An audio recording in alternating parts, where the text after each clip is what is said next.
Good afternoon and a very warm welcome to all of you.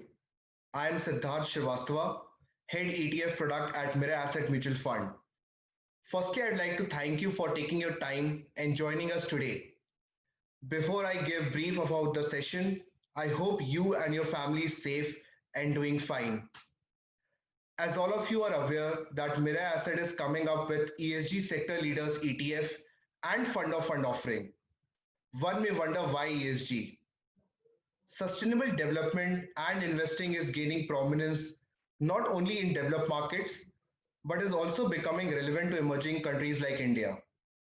Companies that integrate planet, people, and profit into its core corporate structure tends to have a competitive advantage over others, which in turn translates to sustainable growth in the long run.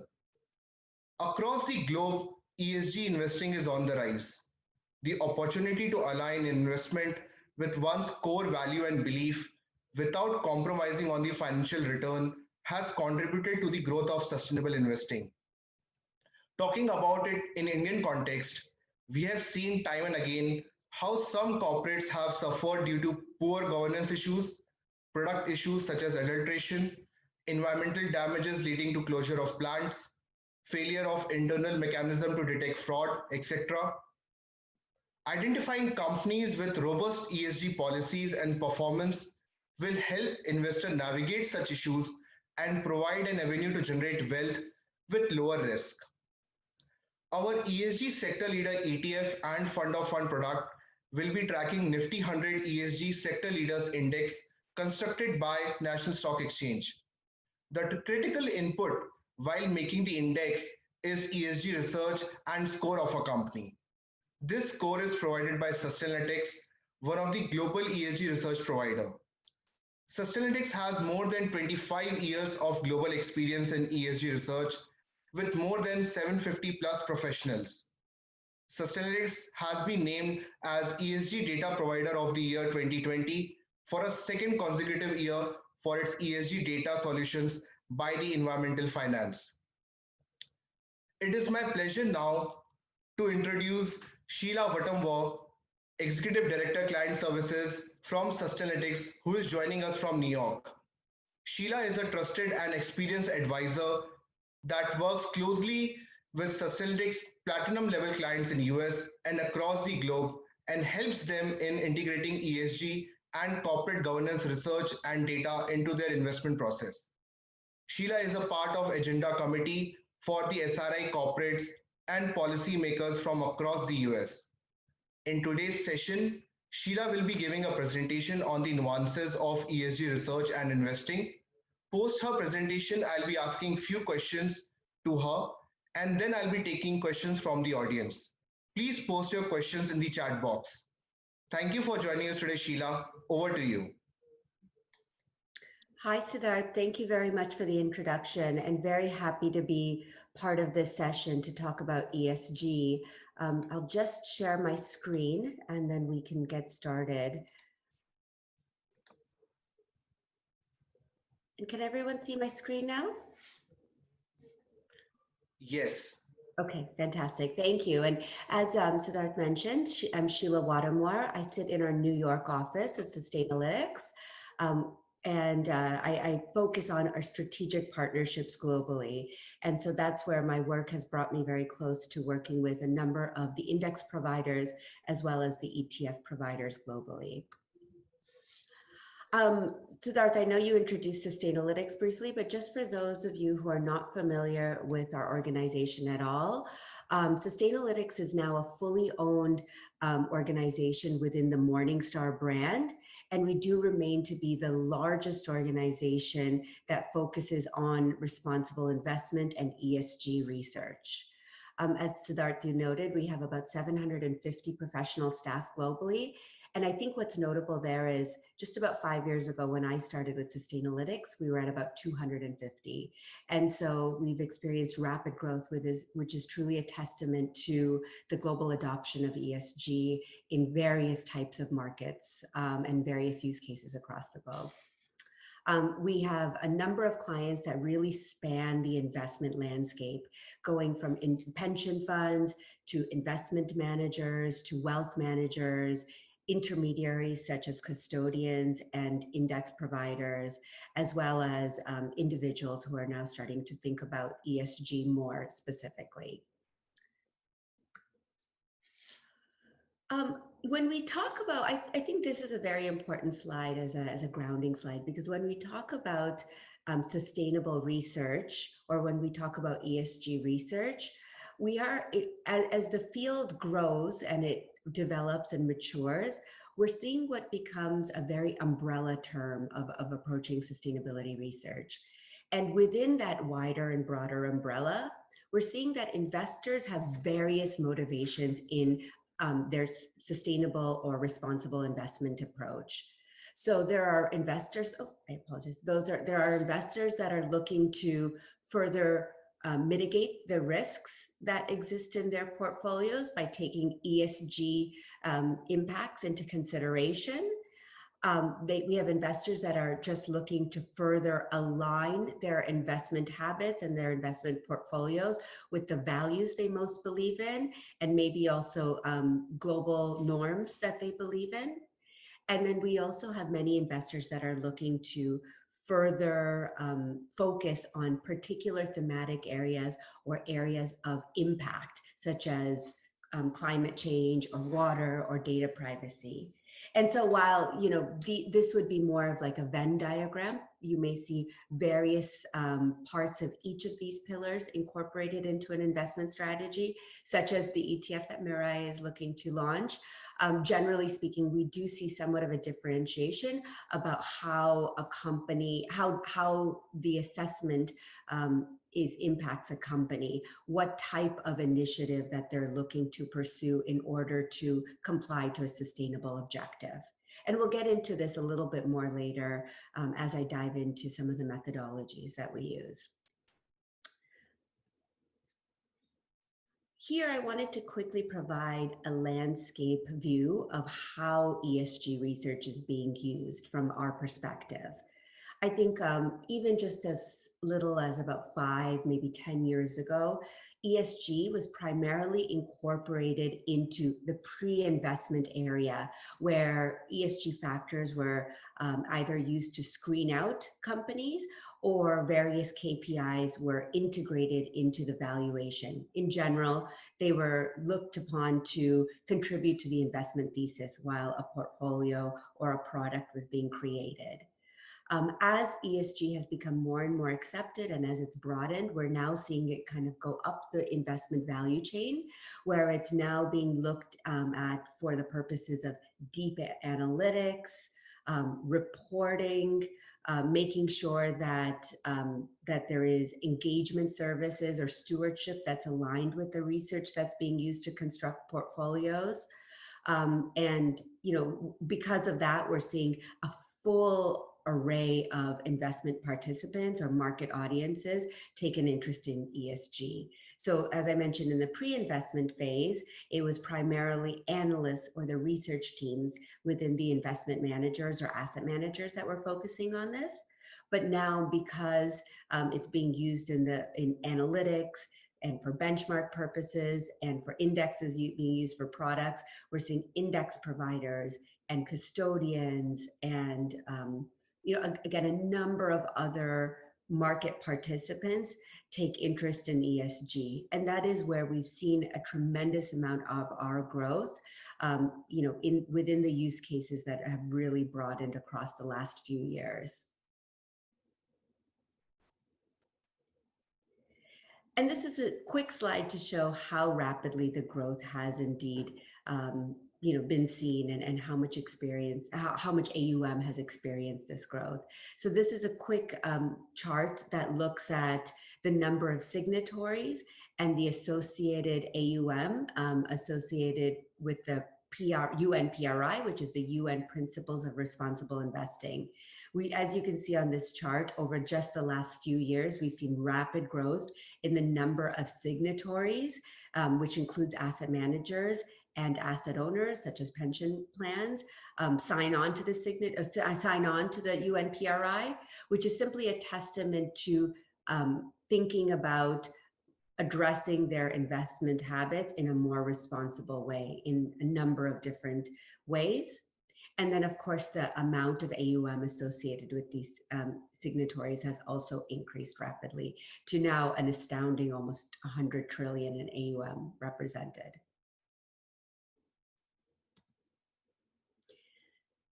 So now, after seeing a bit of a lay of the land and learning a little bit more about Sustainalytics, I'll get into a little bit more about our research.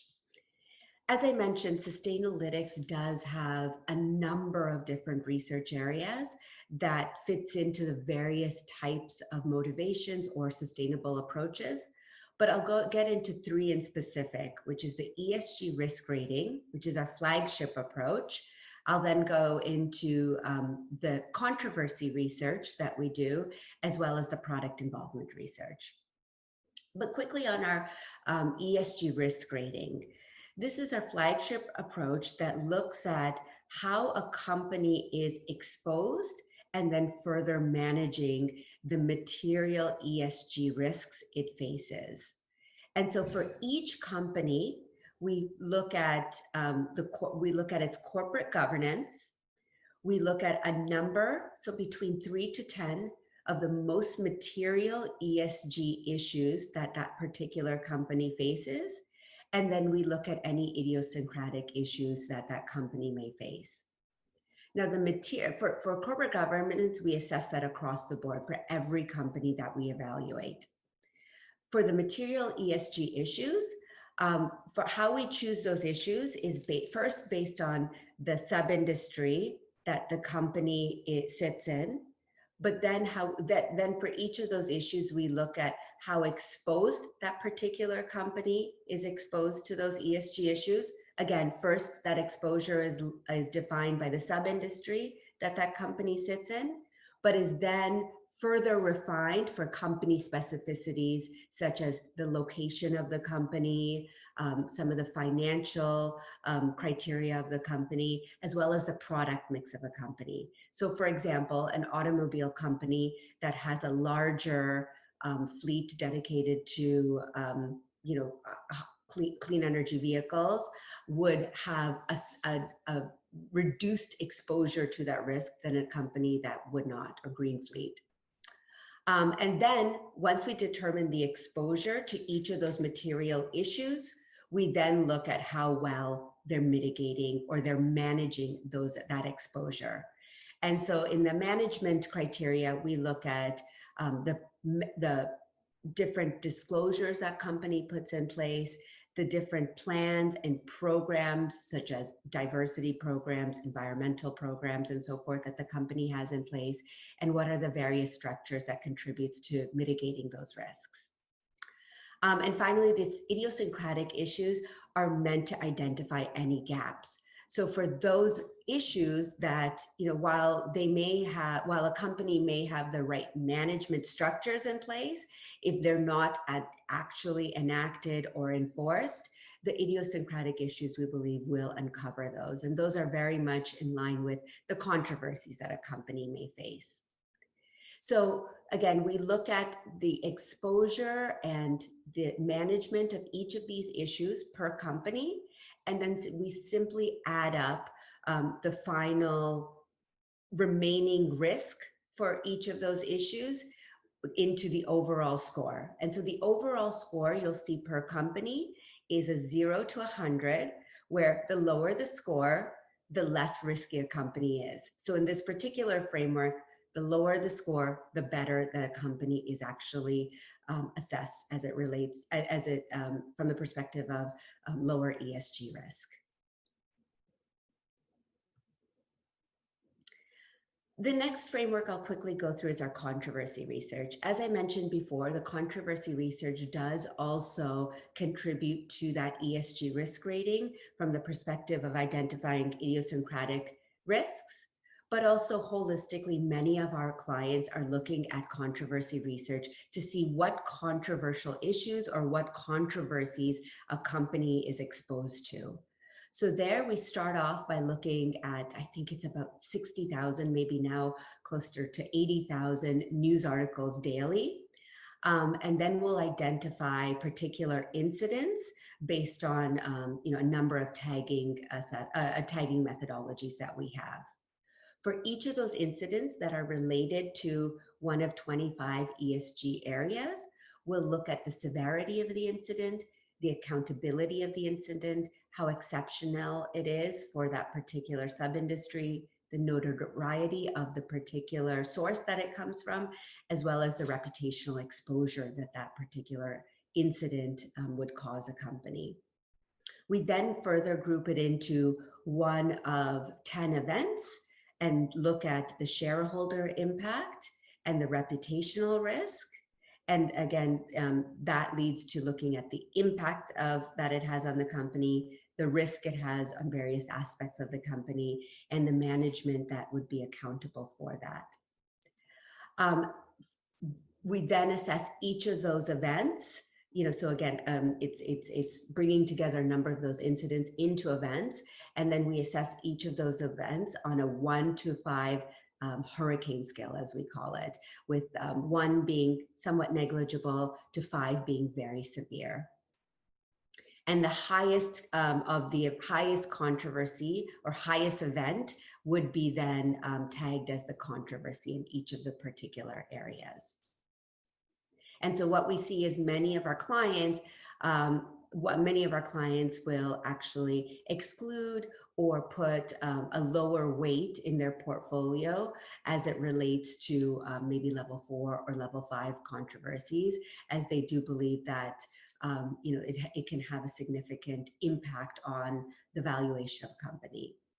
I will note here that typically when it does get to level 4s and 5s, and for context, of our about 10,000 companies, only about 100, maybe even less at a given time, have a level 5 controversy. And so for those, many times it is already priced in to the particular company's share price, but it still offers our investors a different perspective on that particular issue, and also gives another idea about the linkages to other controversies or even the longevity of how that issue may pursue within the company.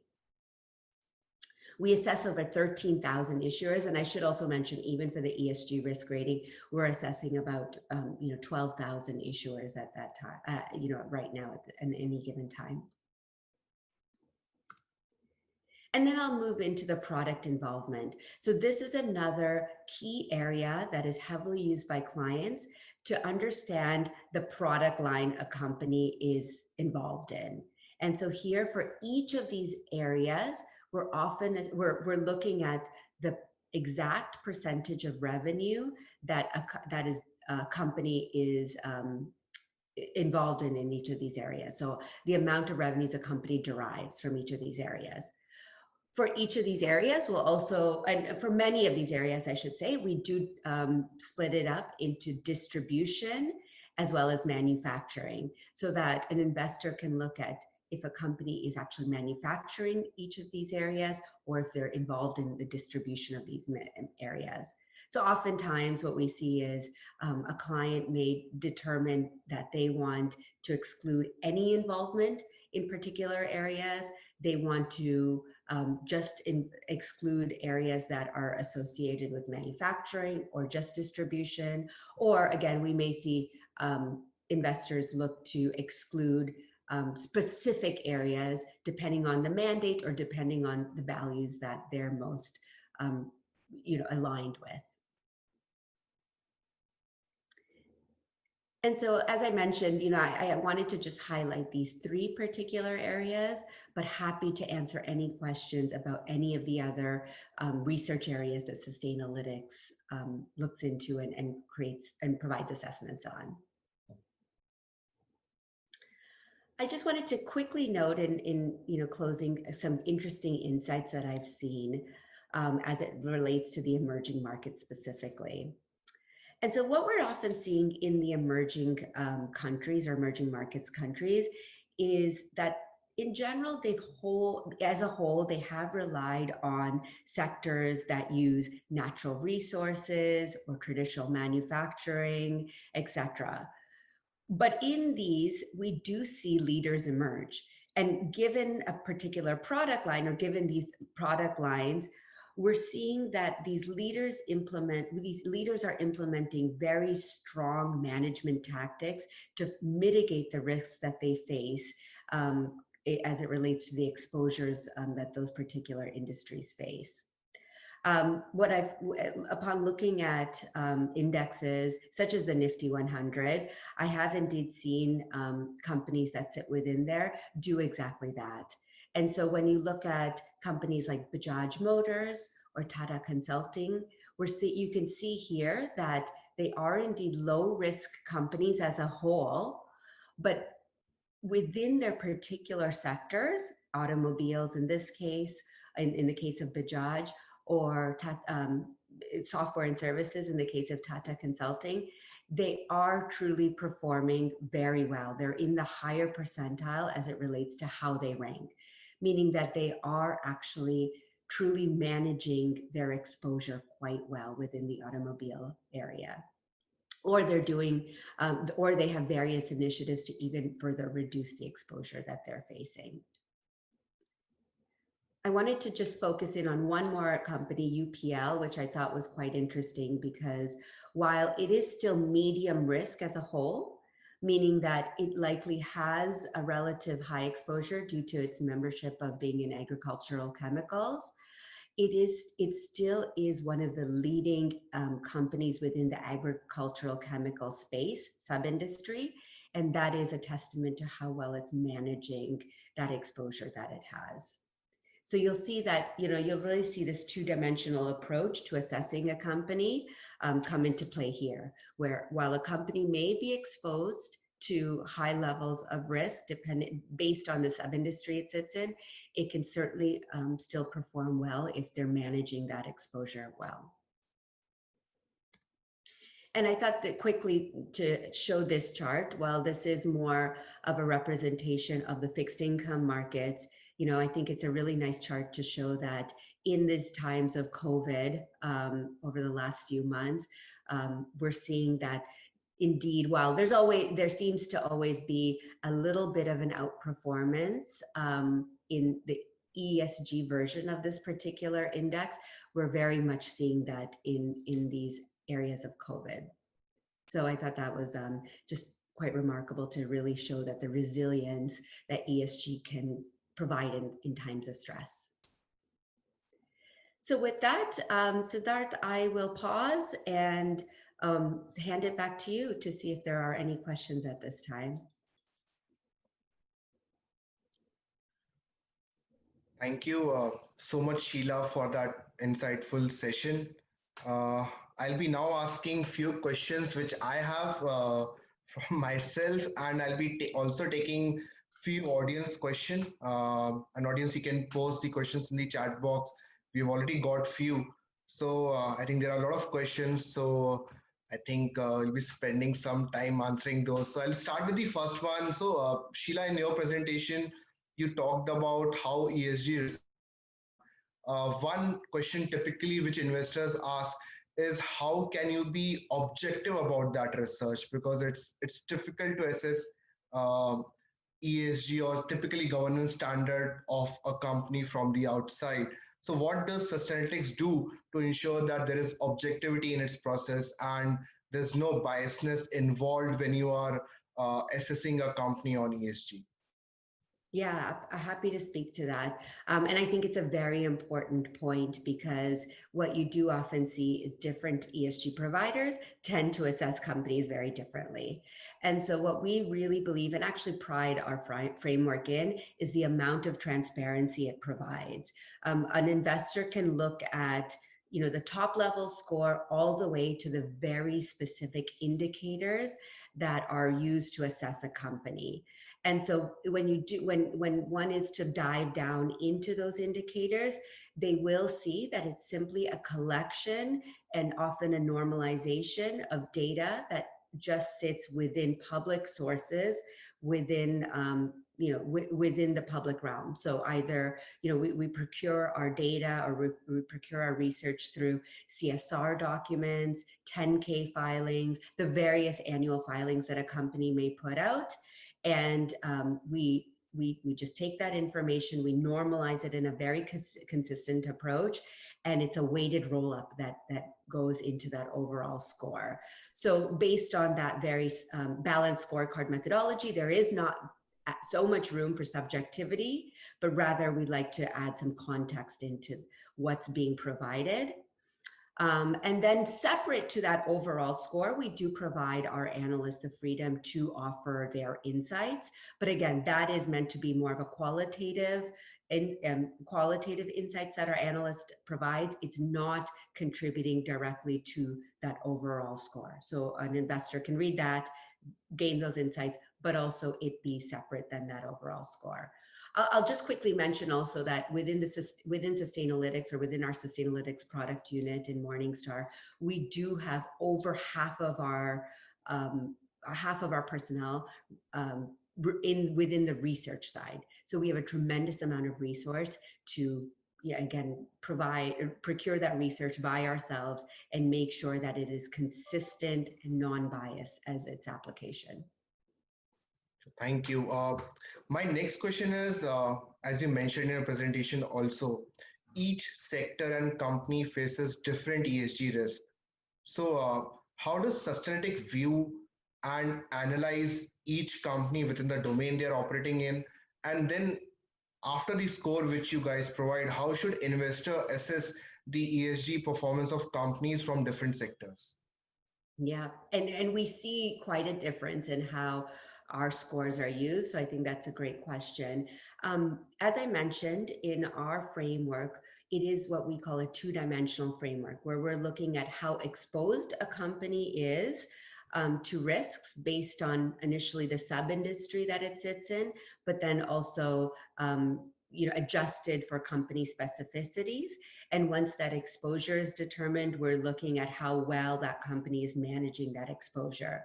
And so the score, the overall score that's provided, is a reflection of an overall risk score that can be looked at holistically across a universe, because that sub-industry effect is taken into account. Now, I will mention that while many of our clients will look at that overall score, we have also very many clients that are looking at what we call a best-in-class assessment. And so they will actually look at how well that particular score is from a percentile perspective within the industry or sector that it sits in, because again, many times they are not looking to take sector bets, or they're not looking to take sector tilts, but rather they are looking to stay sector neutral and capture the best companies within a sector or within an industry. Again, we see we see those applications done in both ways, and that's why we do believe it's so important to provide that transparency so that investor can make a choice as to how they want to apply that research. So just extension of this question, I think you took example of UPL, which is one of the, I think as per your ESG research, one of the top performing companies within its own sector. We can take example of several oil and gas companies also, which might be doing well in terms of its global peers, but its ESG score might be on the higher side. So whenever we talk about ESG investing in India, one question we typically get, how can you have, let's say, and if you want to have a sector neutrality, how can you have an oil and gas company or a company which is into fertilizers and have a club it within, let's say, a consultancy company, let's say TCS, which as per your research is good in terms of ESG score, but let's say in terms of percentile, it is actually lower than the UPL. So typically, globally, how do people assess the ESG performance of companies which are into such sectors, and how they typically invest in them? Is it about choosing best in the class of best what a company is doing within its own domain, or is it more generic that you typically choose just blindly based on the kind of less ESG risk they are exposed to? Yeah. This is really where I go back to that there are so many different approaches and motivations to approaching a sustainable approaching sustainable investing. We see many clients that are looking to stay sector neutral and to, capture similar market characteristics, but like I said, just pick the best companies within that sector neutrality. They don't necessarily, they want to keep the same diversification characteristics that they have. They want to have low tracking error to a broader benchmark, and therefore they're choosing the best companies. They're still keeping the same percentage exposure to oil and gas, or to various manufacturing chemicals and so forth. And that's where they would, like I mentioned, look at the percentiles, that they would look at the best companies that they are doing. And there's nothing wrong with that, because while oil and gas is perhaps a highly exposed sector, there are indeed companies that are doing a lot to help mitigate their risks, but also to provide example to other companies within that sector in terms of good management practices. I mean, Reliance is a great example where it is actually a high risk company as an overall based on the exposure. However, it's a leader in many of the practices that management practices that they instill, especially on the environmental side. And so they, that serves as an example where you don't necessarily have to divest out of whole sectors as a whole, but you can actually pick the companies that have good management practices, or are doing, changing their product mix, or encouraging companies to look at alternative ways of approaching their product line. But I think within EM markets, or emerging markets especially, there are many times where there is a high reliance on particular sectors as they further grow and industrialize still. So, is it a right way to put it that globally, especially in developed markets, this is ESG investing is integrated more as a risk management, not to alter the sector exposure too much, and then pick the right companies who are robust on ESG performance across sectors, so that you're not maybe diverting too much away from the beta of the underlying benchmark, but then you are typically generating wealth or returns by investing in, let's say, better ESG performing companies. That is a strategy that we often see.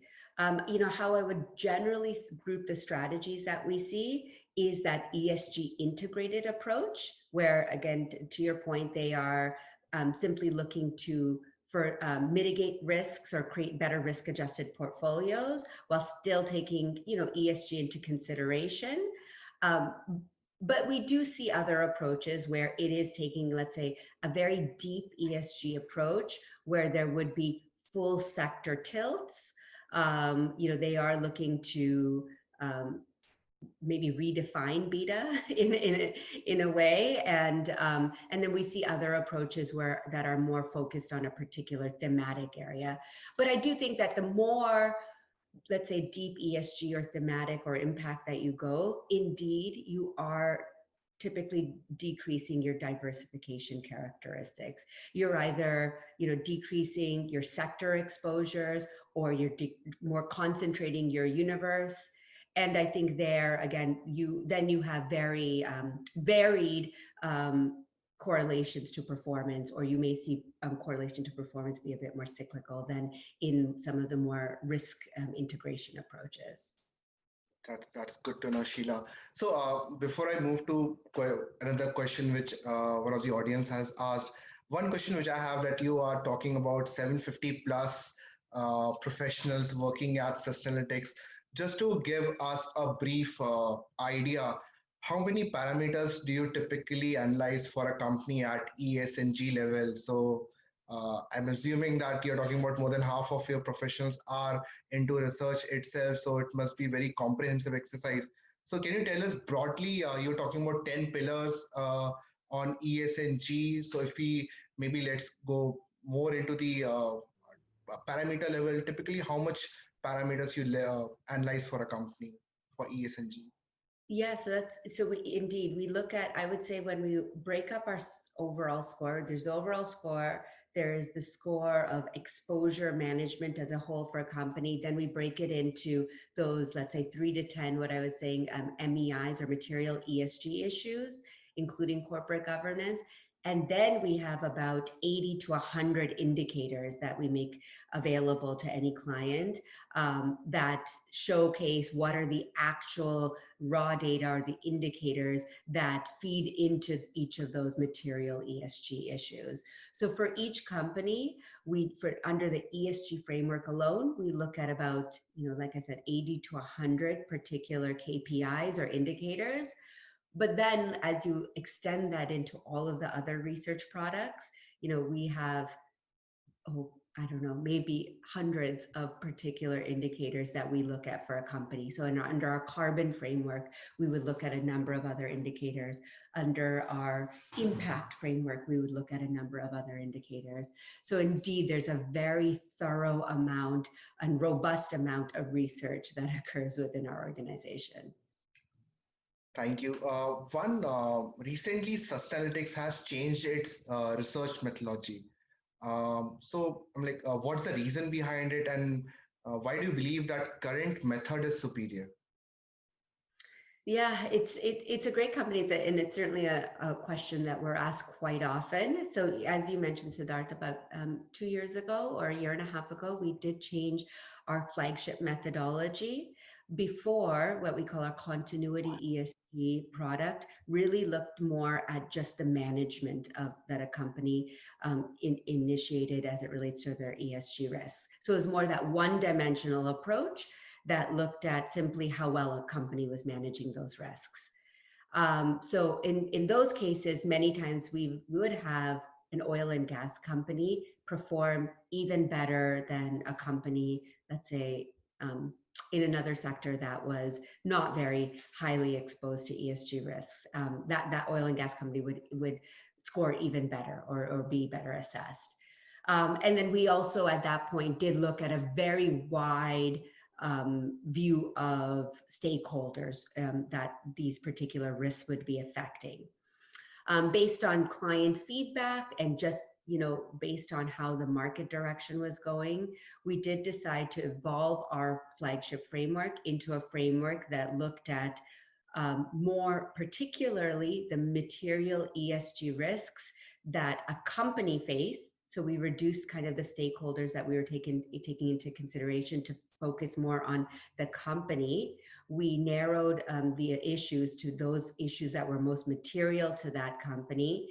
And then we decided to take this two-dimensional approach, taking that exposure as well as the management into consideration and contributing to that overall score.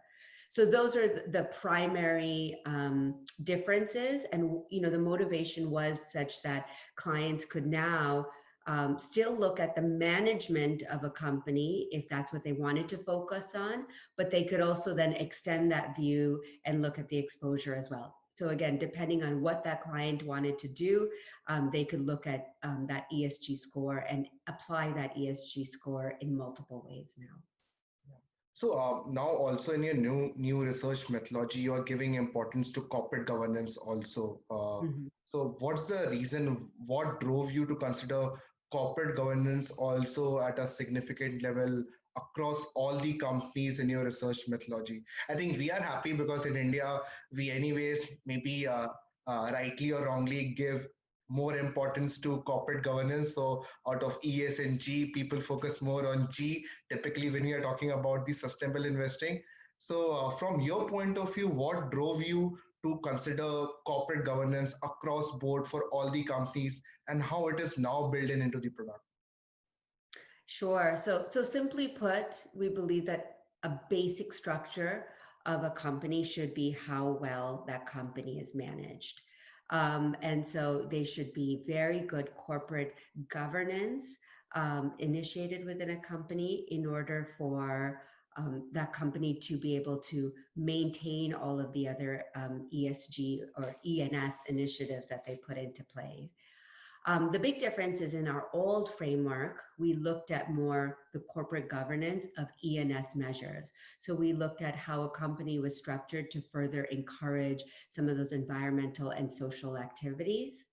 In this new framework, we've extended this notion of corporate governance to more of the traditional corporate governance look. So we're looking at a number of things such as executive pay, and what the various separation of chair and CEO and so forth. So and essentially looking at the more traditional corporate governance as a basis of how well governed a company is. Thank you. Also, one very interesting thing we're observing in US is that there have been higher inflows in the passive ESG funds. Uh, Mhm. what do you think can be reason of higher inflow in passive ESG product compared to active ESG funds in US?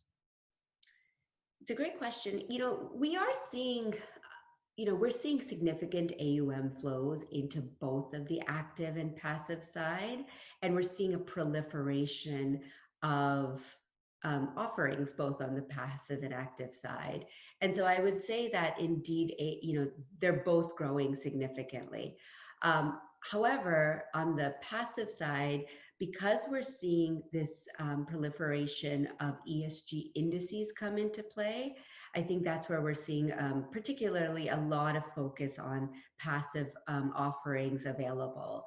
And I think that what has fueled that has been that now many of those ESG indices that are being created are now not only being offered for the purposes of product creation, but are actually being used as benchmarks to active management. And so that really does strengthen, I think, the use case of passive products within ESG. And thus, those passive products that do exist are therefore seeing benefits of that strengthening in the market. Um, I'll also just add that I think it is quite significant that ESG and ESG indexes are now being used as benchmarks as well as passive products, because on the benchmarking side, it is helping, again, redefine beta, or at least providing investors a perspective of how beta can look with ESG incorporated into that. And we've seen quite a bit of effective how the effects of something like that, especially in the EM markets, where we've seen on the fixed income side its effects on even cost of capital for EM companies and so forth. So again, that usage within the benchmark side, I think, really does strengthen the use case on the passive product side, and we're very excited about that direction that the passive side is influencing within global markets. That's great to know, Sheila. So, since the concept of ESG is new in India, I think we are seeing a couple of funds this year itself. Can you give few examples on how using ESG investors have been able to navigate or avoid ESG controversies globally? Sure. So I would say that one of the best ways is that many of the products that are available do do exclude companies with high controversies, and so they're able to avoid those companies that experience that downturn, and they're also able to feel good about not being invested in companies that are experiencing these types of controversial ESG issues, or experiencing um, you know, reputational hits from those particular activities. And so it's great to see that a lot of the products out there are taking that stance and excluding excluding those companies that have an association with a high controversy. And many times those are very large cap companies. In fact, the trend that we see is that the larger companies tend to have higher controversies, simply because sometimes they're just more media sized, there's more disclosure associated with them, and so we're able to more easily identify those controversies there. What we also see, however, is that it is many of our clients on the investment side are using controversies as a way to check on what may happen. And so many of our clients are looking at level 2, maybe even level 3 controversies to gain an indication of those companies that may, downstream experience greater controversies. I think a very nice example is the emission scandal from Volkswagen. That, whereas it was often excluded from an organized or a product once it hit that level 5 controversy, for those that were doing some fundamental analysis, they were actually able to see that Sustainalytics had it pegged as a level 2 or level 3 corporate governance controversy about 2 years prior to the emission scandal, kind of providing a signal or an indication that this needed to be further or very closely looked at as to the direction of what how that controversy was going and how it may impact that particular organization. So, that I think that's a great way of how investors can take advantage of the controversy research. That's good to know. So I think on disclosure part, there's one question which talks about that, and it is typically understood that ESG research is done more so for the large cap companies because of wider disclosure, wider coverage by analysts, uh, and and so forth. So how does typically Sustainalytics also plan to increase coverage of mid caps or small cap companies, or how do they assess mid cap companies or even the large cap companies where the disclosure may be low, especially on in the emerging markets? Sure. There's always a very fine balance between the number of companies we can cover as well as the disclosure that's available. And so you're right, Siddharth, our large cap companies are assessed in a very comprehensive way, simply because that comprehensive amount of disclosure typically exists within the companies. And I did have a chance to look at the coverage we have of Indian domiciled companies. And there is a fair amount that are still assessed in that comprehensive manner. However, for some of those more small cap companies or companies that reside in regions with minimal disclosure requirements, Sustainalytics has created what we call an estimated model or an algorithmic model that is meant to be a predictive score of what their ESG assessment should be. And so there, it's not purely algorithmic or it's not purely an estimated model, but we are taking into consideration fewer indicators. So I think about 20 to 25 indicators that feed into that algorithmic model to provide an overall ESG score output, as well as a few layers down, including exposure and management that company faces. And so to keep that, again, I think in an ideal situation we would love to have comprehensive exposure or comprehensive assessment for all of the companies that we cover. But when the disclosure just doesn't exist, we believe that algorithmic or estimated approach is the best way to still keep a broad amount of coverage available to investors. Yeah, thank you, Sheila.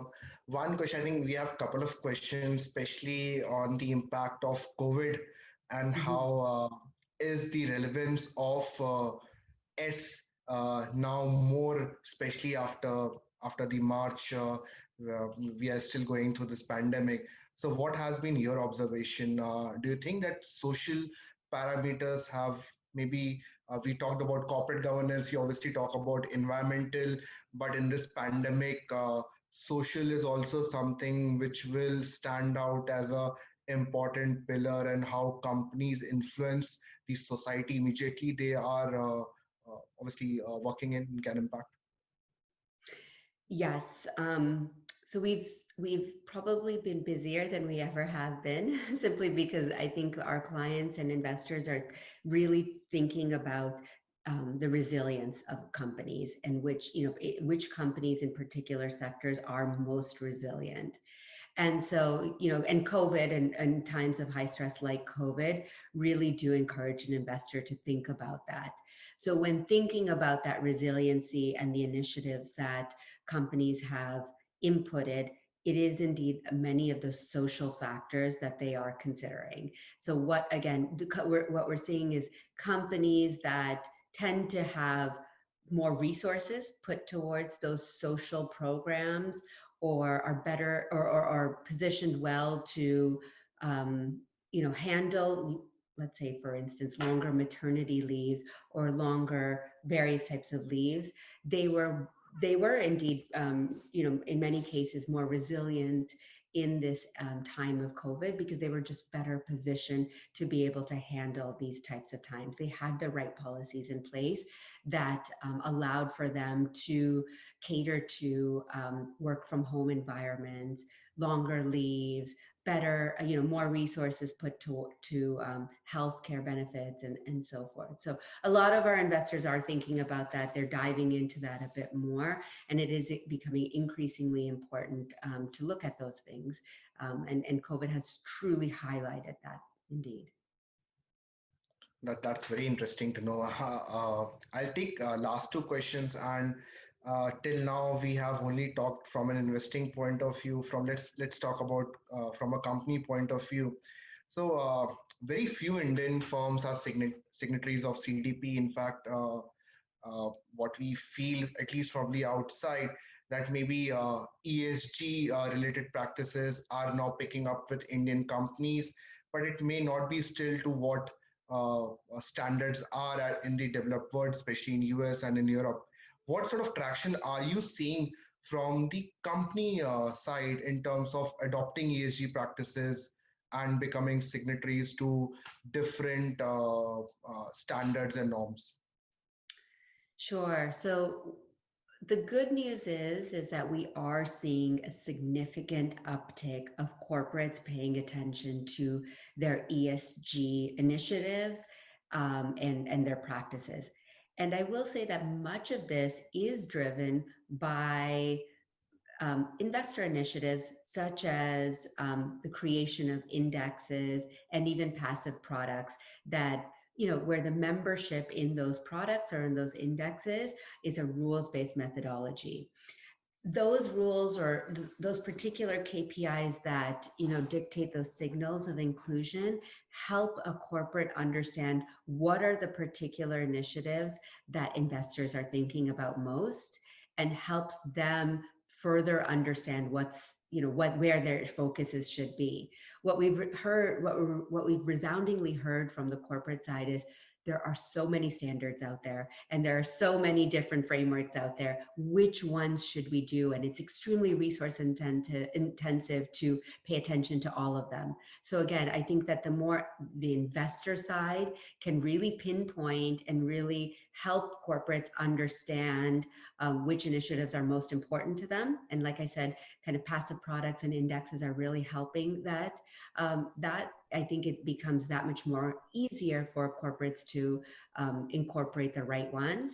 And then I would say, furthermore, regulation is helping. So I know that, in many areas, including the US, regulation is not very heavily enacted as it relates to ESG disclosures, but certainly the EU action plan and the disclosure requirements and the taxonomy alignments that come along with the EU action plan is certainly having an influence globally.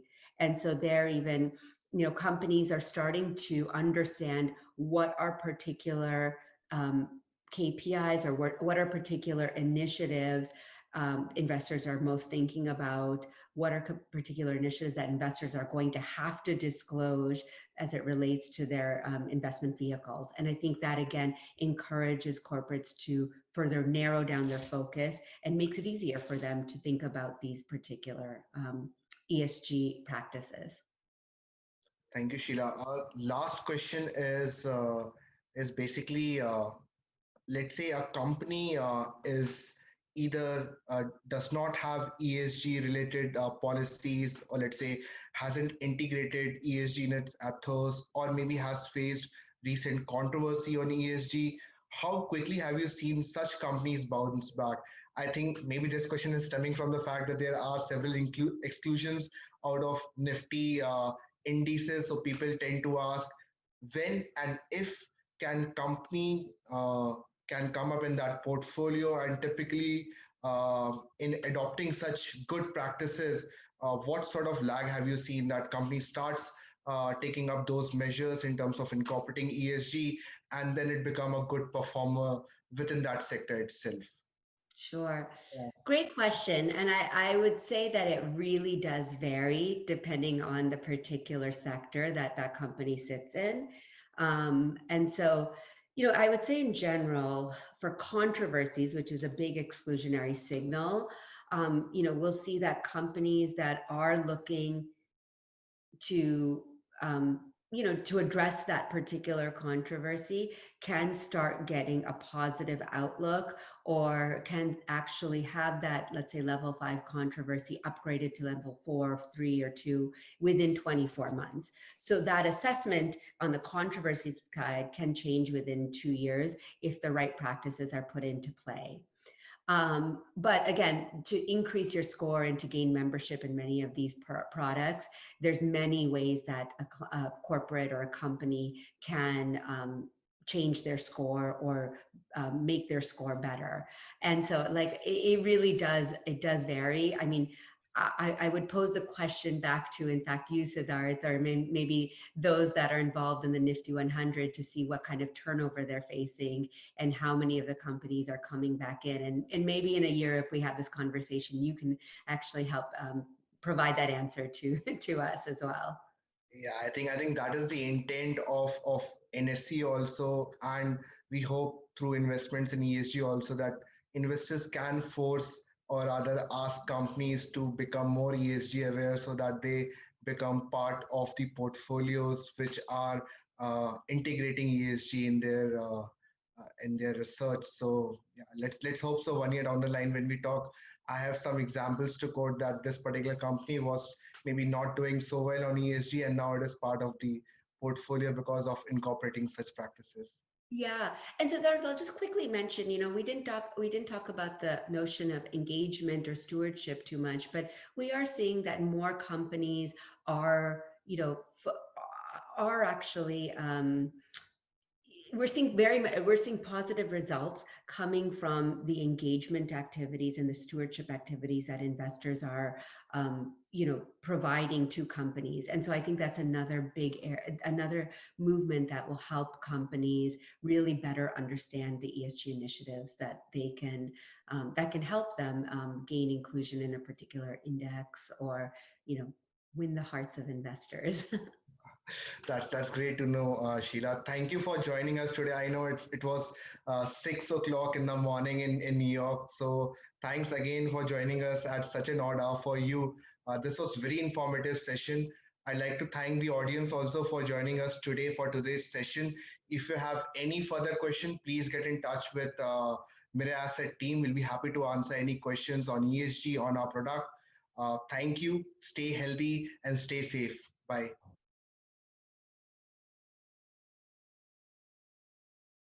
Mutual fund investments are subject to market risks. Read all scheme-related documents carefully.